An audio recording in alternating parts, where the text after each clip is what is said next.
আসসালামু আলাইকুম। BD rail enjoy YouTube channel এবং নারায়ণগঞ্জ এক্সপ্রেস ফেসবুক পেজ থেকে যারা দেখছেন সবাইকে জানাচ্ছি স্বাগতম। সরাসরি পদ্মা রেলিং প্রজেক্টের নতুন একটি আপডেট নিয়ে আপনাদের মাঝে আমি হাজির হলাম। আজকের আপডেটে আপনারা দেখতে পাবেন গ্যান্ডারিয়া জংশন থেকে একেবারে ঢাকা কমলাপুর রেলওয়ে স্টেশন পর্যন্ত কাজের সর্বশেষ অগ্রগতি। আর আজকের ভিডিও করছি আমি ঢাকাগামী নকশিকাথা কমিউটার ট্রেনে করে। আশা করি আজকের আপডেটের মাধ্যমে আপনারা সকল আপডেট জানতে পারবেন ইনশাল্লাহ। খুব শীঘ্রই আমি এই সকল অংশ দিয়ে হেঁটে হেঁটে আপনাদের ভিডিও তৈরি করে দিব, যাতে করে আপনারা আরও আপডেট আপনারা চোখের সামনে দেখতে পারেন। এখন আপনারা দেখতে পাচ্ছেন ঢাকা গ্যান্ডারিয়াতে দুইটি ট্রেন অবস্থান করছে। একটি হচ্ছে স্টেবিলাইজার মেশিন, আরেকটা হচ্ছে টেম্পিং মেশিন। আর আমরা যে রেলপথটি দিয়ে এগিয়ে যাচ্ছি ঢাকার দিকে, আপাতত এই রেলপথ দিয়েই যাত্রীবাহী ট্রেন চলাচলের উপযোগী রয়েছে। আর ভিডিওটির বাদিকে যে রেলপথটি রয়েছে, মানে দুইটি ডুয়েল গেজ রেলপথের মাঝখানে যে রেলপথটি, এই রেলপথটি খুব শীঘ্রই চালু করা হবে। তার কারণ আপনারা সকলেই জানেন, যারা নারায়ণগঞ্জ এক্সপ্রেস ফেসবুক পেজের সঙ্গে যুক্ত রয়েছেন অথবা বিডি রেল এনজয় ইউটিউব চ্যানেলের সঙ্গে, আপনারা অনেকেই লক্ষ্য করেছেন যে ইদানিং দেখা যায় যে এই সিঙ্গেল ডুয়েল গেজ রেলপথের জন্য পদ্মা সেতু রেলপথের ট্রেন সহ ঢাকা নারায়ণগঞ্জ সেকশনের নারায়ণগঞ্জ কমিউটার ট্রেনেরও অতিরিক্ত বিলম্বের শিকার হচ্ছে। তাই সেই বিলম্ব থেকে রক্ষার্থে ডাবল লাইন চালু করা একেবারে প্রয়োজনীয় হয়ে পড়েছে। তাই এখন দ্রুততার সঙ্গে আরেকটি ডুয়েল গেজ রেলপথের কাজ সম্পন্ন করছে পদ্মা রেলিং কর্তৃপক্ষ, চায়না ঠিকাদারি প্রতিষ্ঠান CREC। আর আমরা এখন দয়াগঞ্জ রেলগেট অতিক্রম করছি। আর আমাদের বাঁ পাশে যে ডুয়েল গেজ রেলপথটি রয়েছে, বর্তমানে সেই রেলপথে পাথরবাহী ট্রেনের মাধ্যমে পাথর দেওয়া হচ্ছে। আর আমরা এখন চলে আসলাম দয়াগঞ্জ আন্ডারপাসের দিকে। আর এইখানে আন্ডারপাসের উপরে দুইটি ডুয়েল গেজ রেলপথ বসানোর কাজ বাকি রয়েছিল, সেই দুইটি ডুয়েল গেজ রেলপথ বসানোর কাজ অলরেডি সম্পন্ন করা হয়েছে। এখনও নিচে রোড অংশের কাজ বাকি রয়েছে। আর এইখানে সর্বপ্রথম ভিডিওটির মাঝখানে যে ডুয়েল গেজ রেলপথটি রয়েছে, এই রেলপথটিকে আগে চালু করা হবে, যাতে করে ডাবল লাইনের সুবিধার মাধ্যমে পদ্মা সেতু ট্রেন কিংবা নারায়ণগঞ্জের ট্রেনগুলোকে দ্রুততার সঙ্গে ঢাকা কমলাপুর রেলওয়ে স্টেশন পৌঁছানো যায় অথবা কমলাপুর থেকে ত্যাগ করানো যায়। তাই সেই সুবিধার্থে এখন এগিয়ে চলছে উক্ত কাজ। আর আমাদের ট্রেনটি এখন বেশ ভালো গতিতেই এগিয়ে চলছে ঢাকা কমলাপুরের দিকে।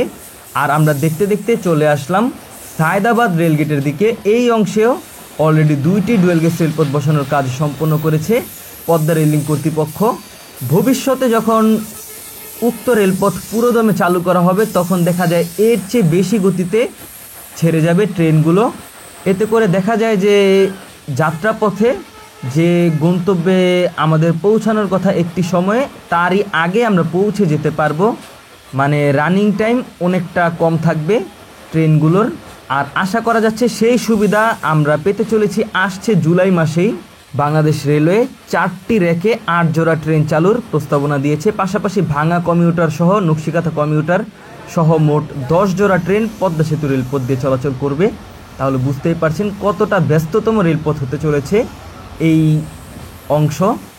আর এইখানেও মোট 3টি ডুয়েল গেজ রেলপথ বসানোর কাজ বাকি ছিল, সেই 3টি ডুয়েল গেজ রেলপথ বসানো হয়ে গিয়েছে। আর এখানকার দুই পাশে রিটেইনিং ওয়াল বসানোর কাজও সম্পন্ন করা হয়েছে। আর দেখতে দেখতে আমরা চলে আসলাম কমলাপুর রেলওয়ে স্টেশনের হোম সিগন্যালের সামনেই হচ্ছে কমলাপুর রেলওয়ে স্টেশনের হোম সিগন্যাল। এই হোম সিগন্যালটি বর্তমানে ম্যানুয়ালি ব্যবহার করা হচ্ছে, ভবিষ্যতে এগুলোকে CBI সিগন্যালে আওতায় আনা হবে। আর সামনের দিকে একটি ট্রেন আসছে, সেটা হচ্ছে পাথরবাহী ট্রেন। আর আজকে প্রথমবারের মতো ডাবল লাইন ক্রসিং হবে গোপীবাগ অংশে পাথরবাহী ট্রেনের সঙ্গে নকশিকাথা কমিউটার ট্রেনের। আর পাথরবাহী ট্রেনটি কমলাপুর রেলওয়ে স্টেশনের যে মাঝামাঝি রেলপথটি রয়েছে মেন লাইন, সেইটিতে পাথর ফেলতে ফেলতে গ্যান্ডারিয়া জংশনের দিকে যাচ্ছে। তাহলে আপনারা উপভোগ করুন সে পাথর ফেলা।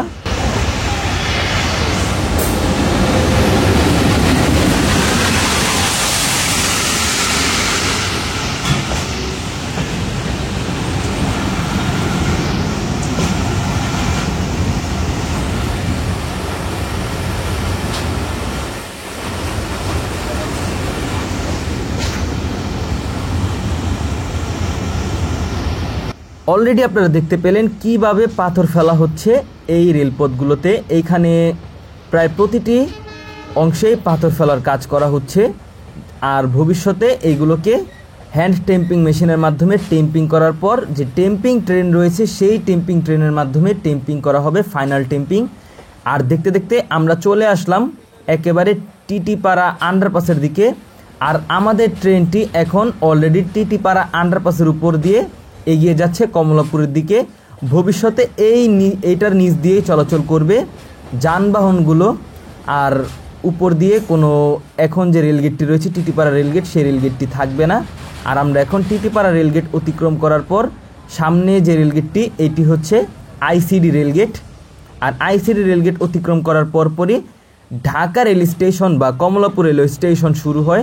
আর আমাদের ট্রেনটি এখন ছুটে চলছে ঢাকা কমলাপুর রেলওয়ে স্টেশনের দিকে। আর আমাদের ট্রেনটি কমলাপুর রেলওয়ে স্টেশনের 8 নম্বর প্ল্যাটফর্মে যাত্রা বিরতি করবে। আর সেই লক্ষ্যেই এখন 8 নম্বর প্ল্যাটফর্মের দিকে এগিয়ে চলছে। আপনারা যদি কমলাপুর রেলওয়ে স্টেশন নিয়ে আবার নতুন কোনো ভিডিও চান, অবশ্যই কমেন্টের মাধ্যমে জানাবেন।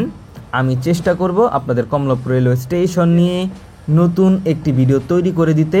তো কেমন লাগলো আজকের ঢাকা গ্যান্ডারিয়া থেকে ঢাকা কমলাপুর রেলওয়ে স্টেশন পর্যন্ত দীর্ঘ 3.5 কিলোমিটার সেকশনের কাজের অগ্রগতি? ভিডিওটি ভালো লেগে থাকলে অবশ্যই ভিডিওটিতে লাইক করে দিবেন, কমেন্টের মাধ্যমে জানাবেন ভিডিওটি কীরকম হলো। আর সকলে বিডি রেল এনজয় ইউটিউব চ্যানেলটি সাবস্ক্রাইব করে দিবেন। নারায়ণগঞ্জ এক্সপ্রেস ফেসবুক পেজ থেকে দেখে থাকলে অবশ্যই নারায়ণগঞ্জ এক্সপ্রেস ফেসবুক পেজটি ফলো করে দিবেন। আবার আমাদের Instagram account BD rail enjoy, সেটার সঙ্গেও আপনারা যুক্ত হতে পারেন। আজকের ভিডিও এই পর্যন্তই, দেখা হচ্ছে অন্য কোনো নতুন ভিডিওতে। সেই পর্যন্ত সকলে ভালো থাকবেন, সুস্থ থাকবেন। আল্লাহ হাফেজ।